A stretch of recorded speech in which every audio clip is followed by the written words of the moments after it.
오늘은 여호와 이레라는 제목으로 말씀을 나눕니다. 하나님에 관련된 메시지를 계속해서 나누고 있는데 오늘은 7번째 시간입니다. 한 여인의 남편이 22,900볼트의 고압에 감전되어서 엄청난 사고를 당합니다. 다행인 것은 그럼에도 불구하고 죽지 않았습니다. 간신히 목숨을 건지게 됩니다. 남편의 나이 30살에 찾아온 사고였는데 둘째 아이가 태어난 지 한 달 반 만이었습니다. 남편의 응급실 그 병상 앞에는 양팔 절단 및 사망할 수 있음이라고 적힌 팻말이 붙어 있었습니다. 그 아들의 모습을 본 시어머니는 혼절하셨고 부인은 그런 시어머니를 보고 기절할 여유조차 없었습니다. 출산이 한 달 반 전이었고 아직 회복되지도 않은 몸으로 부인은 남편의 간병에 매달리게 됩니다. 간병을 하기 전에 이 부인은 먼저 시어머니와 단판을 짓습니다. 이인은 어머님 아들이라 귀하고 손주들은 제 아들이라 제게 귀합니다. 이제 어머니와 제가 하나씩 맡아 살려야 하는데 어머니께서 먼저 선택하시면 제가 그 다음을 선택하겠습니다. 이 시어머니는 고민 끝에 며느리의 귀한 아들들, 손주들을 돌보기로 선택을 하고 이 아내는 시어머니의 귀한 아들, 남편을 돌보게 됩니다. 시간이 흘러서 약 4년 정도의 시간이 흘렀는데요. 어느 날 정말 사랑하는 어린 아들이 아빠에게 그림을 그려달라고 졸라대는 겁니다. 이 아빠는 두 팔이 없는데 그 아들이 뭘 알겠습니까?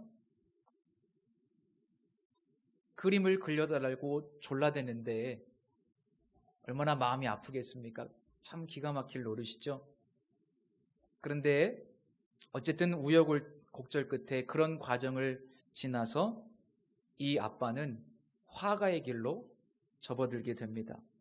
이분은 바로 수묵 크로키 작가 석창우 화백입니다. 그분은 훗날 이런 고백을 합니다. 의수를 끼워 살 만큼 몸뚱이에 팔을 남겨주셔서 감사합니다. 미술학원을 찾았다가 거절당하고 서예학원을 찾았던 것을 감사합니다. 덕분에 수십만 번의 분놀림으로 필력을 얻게 되었습니다. 또 아내가 도망가지 않고 곁에 있어 주어 감사합니다. 하나님이 나를 뭔가 도구로 쓰려고 선택을 했는데 그걸 위해서 아내를 나에게 주었다는 생각이 들었습니다. 팔 가지고 산 30년, 팔 없이 살아온 30년, 나에게는 팔 없이 산 30년이 더 행복했습니다. 이런 고백을 합니다. 참 신비한 일이죠. 이분의 꿈이 있다고 합니다. 이분은 성경으로 가득 찬 건물을 짓는 것이 꿈입니다. 건물 밖에는 양각으로 구약 성경을 새겨놓고 건물 안에는 자신이 직접 쓴 신약 성경 필사본으로 가득 채우는 것. 그래서 사람들이 와서 거기서 은혜를 받는 것이 이분의 소원이라고 합니다. 연세대학교 명예교수인 김영석 교수님을 아실 겁니다. 그분이 여러 권의 책을 쓰셨는데 그중에 100세를 살아보니 라는 책에 이런 내용이 있습니다. 인생은 운명과 허무 사이의 그 무엇이다. 인생은 운명과 허무 사이의 그 무엇이다. 그 무엇이 무엇일까요? 오늘 본문을 통해서 그것이 무엇인지 한번 살펴보려고 합니다. 오늘 본문은 아브라함의 인생 가운데 가장 절정이라고 볼 수 있는 하나님의 시험에 관한 내용입니다. 우리는 이 말씀을 너무나 잘 알고 있는 말씀이죠. 그리고 제 기억에 지난 5월 달에도 이 본문 말씀으로 어린이 주일 예배 때 설교한 것으로 기억하고 있습니다. 뿐만 아니라 우리 성도님들 신앙생활 오랫동안 하시면서 이 본문으로 각기 다른 관점에 굉장히 많은 설교들을 들어오셨을 겁니다. 그런데 오늘은 특별히 여호와 이레, 하나님은 어떤 분이신가, 그 여호와 이레라는 표현을 중심으로 함께 말씀을 나누려고 합니다. 2주 전에 창세기 21장 말씀을 통해서 영원하신 하나님에 대해서 나눴습니다. 아브라함이 그 제단을 쌓고 영원하신 하나님의 이름을 부르면서 하나님을 경배하는 내용이 있었는데, 그렇게 하나님께 경배를 드렸던 여러 가지 이유 중에 2가지 이유.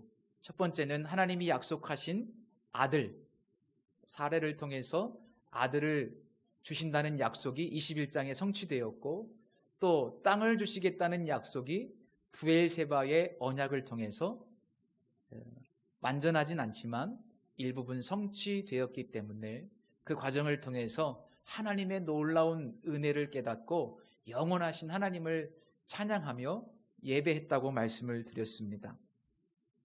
그런데 참 얄궂게도 그런 놀라운 축복의 역사가 있은 지 몇 년이 지나서 하나님은 아브라함을 시험하십니다.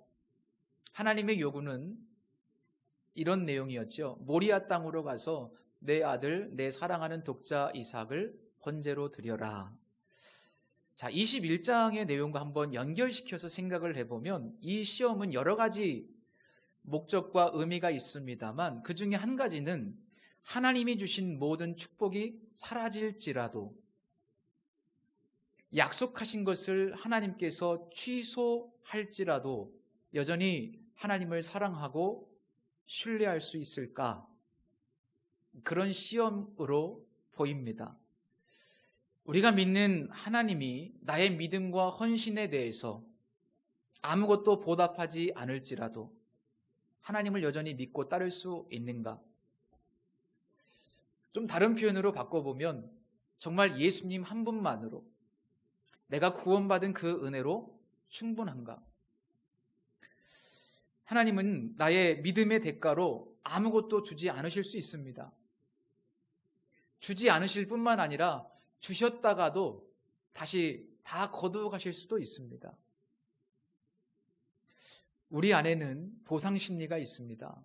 내가 이렇게 신앙생활하면, 내가 하나님께 이런 헌신을 드리면 하나님께서 내게 무슨 복을 주시겠지. 이런 보상 심리가 다 있습니다. 사람에게는 다 그런 마음이 있습니다. 그래서 섭섭한 거 아닙니까? 그래서 때로는 실망하는 거잖아요. 내가 원했던 것이 대가로 다가오지 않을 때 그래서 우리는 낙심하고 절망하는 거 아닙니까? 신앙생활하면서 우리가 힘든 이유는 바로 그런 이유들 때문일 겁니다. 그런데 사실 내 믿음의 대가로 혹은 내 헌신의 대가로 하나님께서 무엇인가를 주시든 주시지 않든 그것은 오직 하나님의 자유입니다. 하나님의 마음이에요. 우리가 그것을 강제할 수 없습니다. 당연한 것도 아니죠. 아브라함에게 닥친 이 시험은 마치 욥에게 찾아온 시련과 비슷합니다. 욥도 천상세계에서 어떤 일이 벌어졌는지 전혀 알지도 못한 채 아무런 대가가 없어도 하나님이 주신 축복이라고 여겼던 것들이 다 사라질지라도 여전히 하나님을 신뢰할 수 있을까? 이 부분에 대해서 시험을 받습니다. 너무나 고통스럽죠. 원인을 알 수 없기 때문에 더 고통스럽습니다. 자신은 특별히 잘못한 것도 없는데 이런 고난이 다가올 때 얼마나 괴롭겠습니까? 그런데 우리가 욥기서 1장에 보면 욥이 어떤 고백을 드립니까? 이런 고백을 드립니다. 너무나 고통스럽지만 그의 고백을 한번 들어보십시오. 모태에서 빈손으로 태어났으니 죽을 때에도 빈손으로 돌아갈 것입니다. 주신 분도 주님이시요 가져가신 분도 주님이시니 주님의 이름을 찬양할 뿐입니다. 그는 범죄하지도 않고 하나님을 원망하지도 않습니다. 분명한 것은 아브라함이나 혹은 욥에게 찾아온 이러한 시험이 우리 모두에게도 찾아올 수 있다는 겁니다. 왜냐하면 하나님께서 그들에게 원하셨던 신앙의 수준만큼 우리에게도 원하시거든요. 우리도 이렇게 하나님을 경외하는 사람들이 되길 하나님 원하십니다. 그래서 우리에게도 이런 시험이 있을 수밖에 없습니다. 문제는 다르겠죠. 그런데 하나님께서 비슷한 유형의 시험지를 우리의 삶에 내미실 때가 분명히 있을 것이고, 이미 우리 어르신들 가운데는 그런 시험을 통과하신 분도 계실 수 있습니다. 자, 그렇다면 우리는 어떻게 아브라함처럼, 욥처럼 이 어려운 시험을 잘 통과할 수 있을까? 어떻게 하면 우리도 이 시험지를 잘 풀어낼 수 있을까? 저는 오늘 말씀을 보면서 여호와 이레라는 이 아브라함의 고백에서 분명한 한 가지 정도의 답을 얻을 수 있다고 생각합니다. 자, 이 명령을 받은 아브라함은 아침 일찍 짐을 싸서 아들과 두 종들과 함께 길을 떠나죠. 하나님께서 보여주신 곳을 향해 3일 길을 걷게 됩니다. 그리고 3일이 지나서 그곳에 도착을 하게 되는데 두 종들을 남겨두고 아브라함은 아들 이삭과 함께 칼과 횃불을 들고 그 산을 향해서 걸어갑니다. 걸어가다가 생각해 보니까 이상해요. 그래서 이삭이 아버지에게 질문하죠. 아버지, 불과 나무는 있는데 번제할 어린 양은 어디 있습니까? 그때 아브라함이 대답합니다. 내 아들아, 번제할 어린 양은 하나님이 자기를 위해서 친히 준비하실 것이다. 여기서 준비라는 표현이 나오는데 이 표현은 오늘 본문 14절에 나오는 여호와 이레, 여기서 이레라고 하는 표현과 똑같은 히브리어 단어입니다. 준비라는 단어가 히브리어로 이레입니다. 자, 14절 말씀에서는 여호와 이레라고 표현되어 있고 또 8절에 있는 아브라함의 대답을 보면 원어로 엘로힘 이레, 하나님께서 친히 준비하시리라. 이걸 히브리어로 보면 엘로힘 이레 이렇게 되어 있습니다. 여호와 이레나 엘로힘 이레나 신명칭만 다를 뿐이지 같은 의미라고 보시면 됩니다.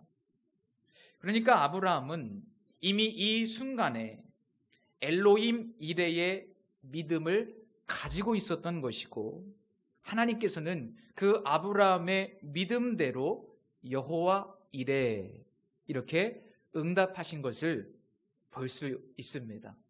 오늘 가장 중요하게 살펴볼 단어가 바로 이 이레라는 단어예요. 이 단어는 기본 형태가 라하입니다. 히브리어는 좀 어렵기 때문에 다 설명드릴 수는 없고 이 라하가 이레 이렇게 변형된 거예요. 앞에 접두사가 붙고 뒤에 전미사가 붙어서 변형된 것인데 어쨌든 이 라하라고 하는 기본 형태가 변형된 겁니다. 근데 이 라라는 단어의 의미는 보다라는 의미입니다. 보다. 눈으로 보다. 자, 이 표현이 하나님을 향한 아브라함의 신앙을 엿볼 수 있는 굉장히 중요한 단어인데 이 단어 하나가 이 본문 안에 무려 5번이나 등장합니다. 첫 번째는 모리아 산이라는 표현이 있죠. 이 모리아라는 산 이름도 주님께서 보여주신 곳이라는 의미예요. 그래서 라하라고 하는 이 히브리어 단어가 변형된 겁니다. 소위 언어 유희라고 볼 수 있죠. 두 번째로 4절 말씀에 보면 바라본지라라는 표현이 있어요. 바라본지라.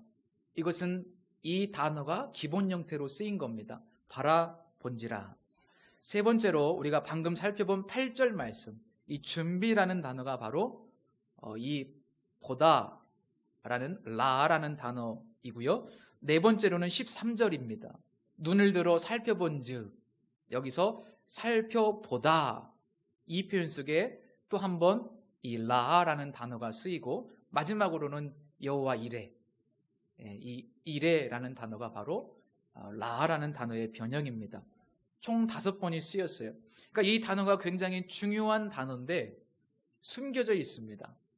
자, 사전적으로는 이 단어가 본다, 준비라는 단어가 아니고 본다라는 의미라고 말씀드렸는데, 그러면 이것이 신앙적으로 풀었을 때는 어떤 의미가 될 수 있을까? 이제 그것이 중요해요. 아브라함이 엘로힘 이레라고 8절에서 고백했을 때 하나님이 보신다. 그게 무슨 의미인가?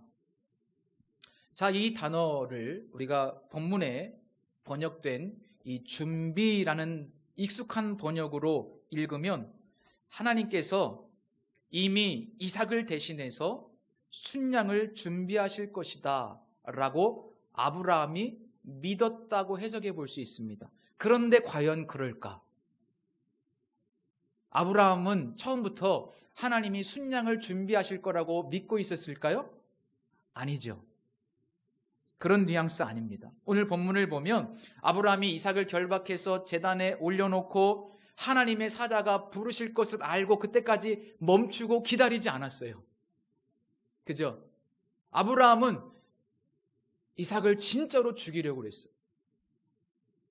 그래서 오히려 하나님의 사자가 급하게 아브라함의 이름을 2번씩이나 부르면서 아브라함을 말리는 장면이 오늘 본문의 내용에 있습니다. 본문 안에서 내적인 증거를 찾아볼 때 아브라함은 처음부터 하나님이 반드시 이삭을 대신해서 순양을 준비하실 거야, 그런 생각을 상상조차 못했어요.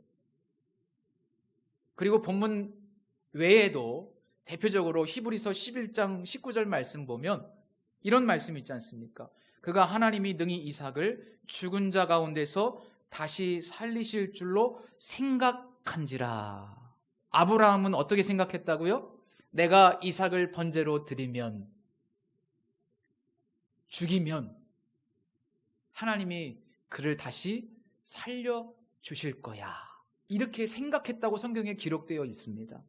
그러니까 아브라함은 순양을 준비하실 거라고 생각한 것이 아니고 다시 살려줄 거야 이렇게 생각했다는 거예요.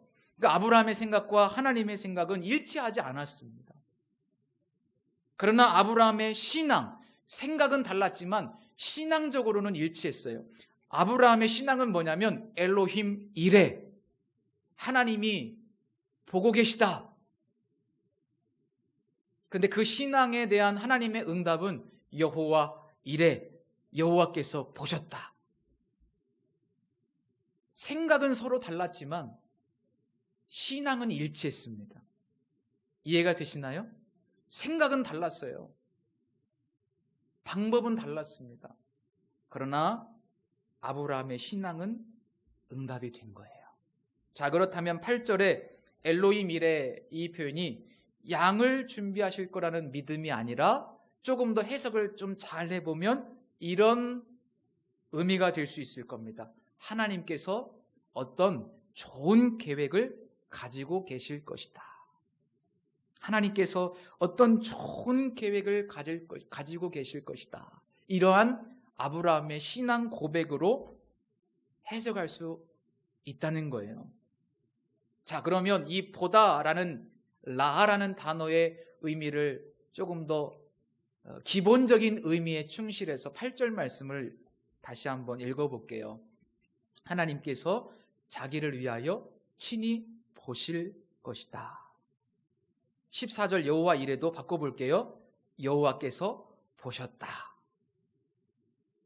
하나님께서 보실 것이다, 여호와께서 보셨다라고 하는 아브라함의 고백은 조금 더 풍성하게 번역을 하면 이렇습니다. 하나님께서 더 좋은 계획을 가지고 계실 것이고 실제로 내가 생각한 것보다 훨씬 더 좋은 방법으로 역사하셨다. 이런 고백이에요. 이게 엘로힘 이레, 그리고 이 과정을 거치고 난 다음에 여호와 이레. 이삭이 아버지에게 불과 나무는 있는데 어린 양은 어디 있습니까? 라고 물었을 때 아브라함은 이렇게 대답한 거죠. 아들아, 번제할 어린 양에 관해서는 하나님께서 이미 살펴보고 계시니 네가 염려하지 않아도 된다.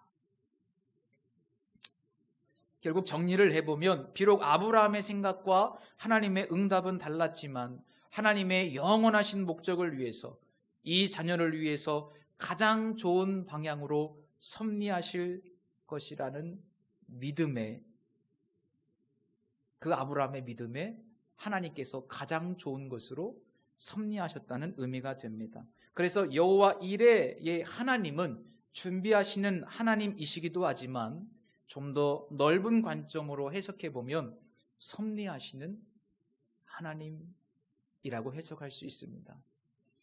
김용석 교수님께서 인생은 운명과 허무 사이에 그 무엇이라고 말씀하셨는데, 그 무엇은 무엇일까요? 섭리죠.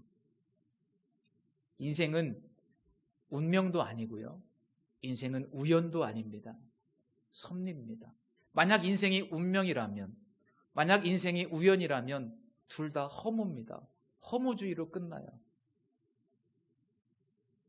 그런데 인생은 섭리이기 때문에 허무하지 않습니다. 오히려 우리에게 놀라운 소망을 줍니다. 섭리가 뭘까? 유명한 신학자들의 의견이 참 많이 있는데 제가 다 읽어보고 제 언어로 이렇게 쉽게 표현해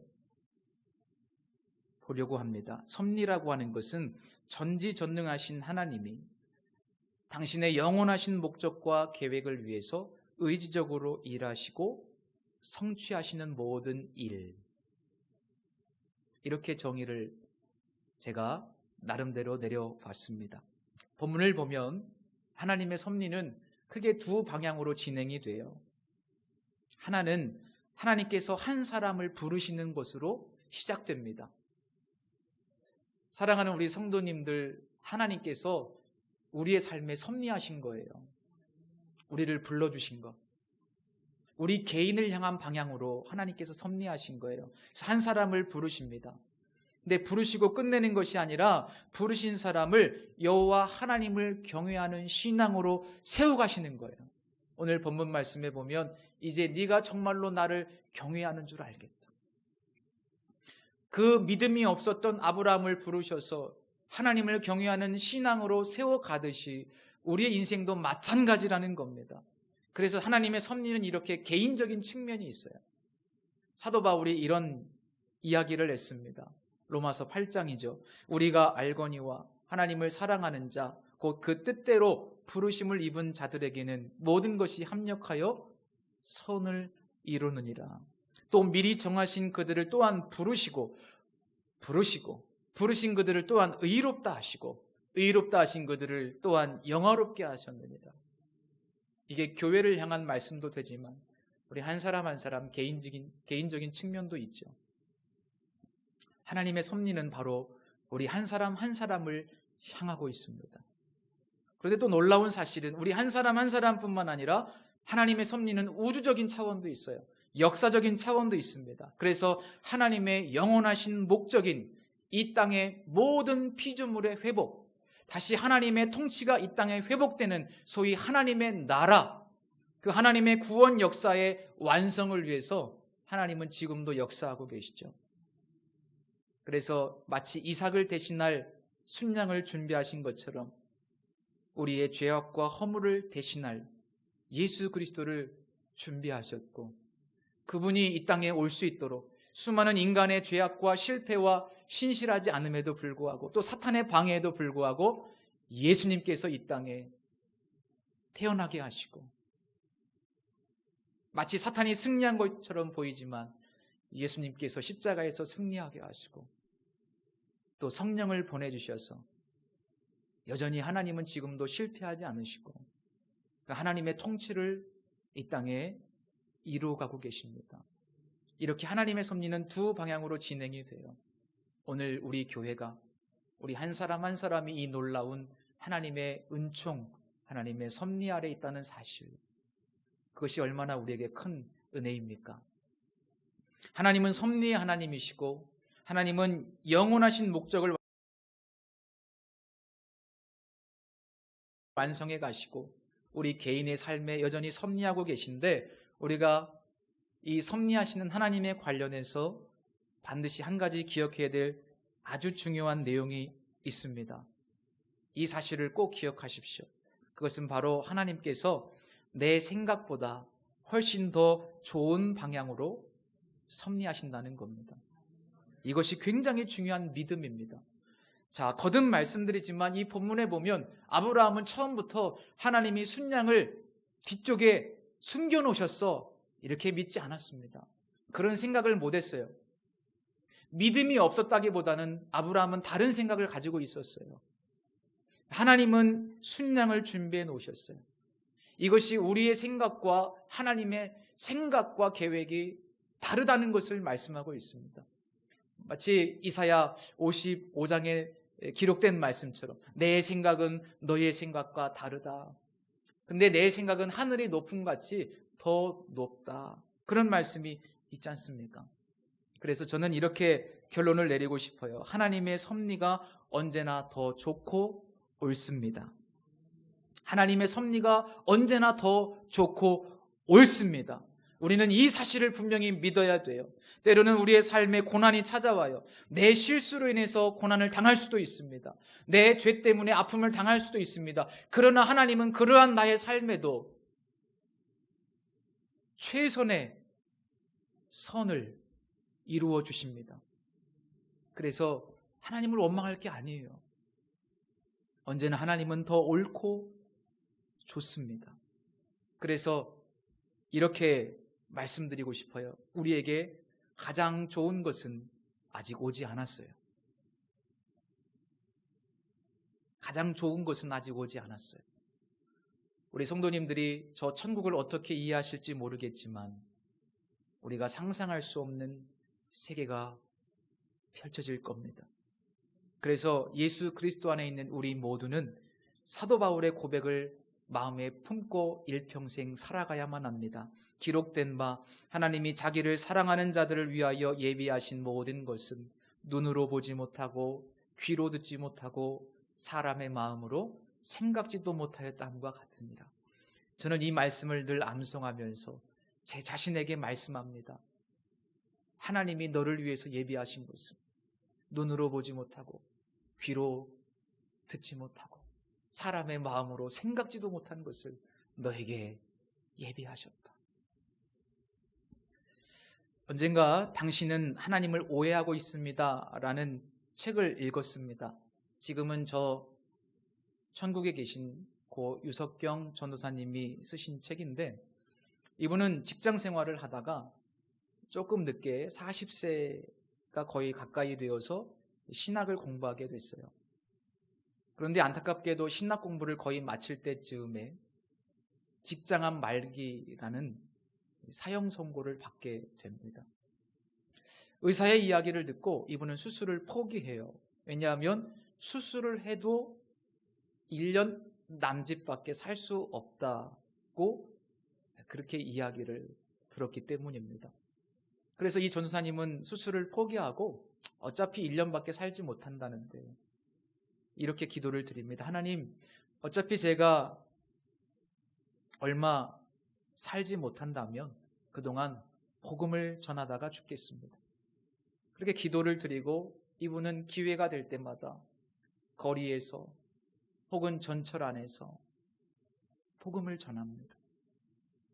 그리고 때로 자신을 초청해 주는 교회 가서 또 자신의 신앙을 나눕니다.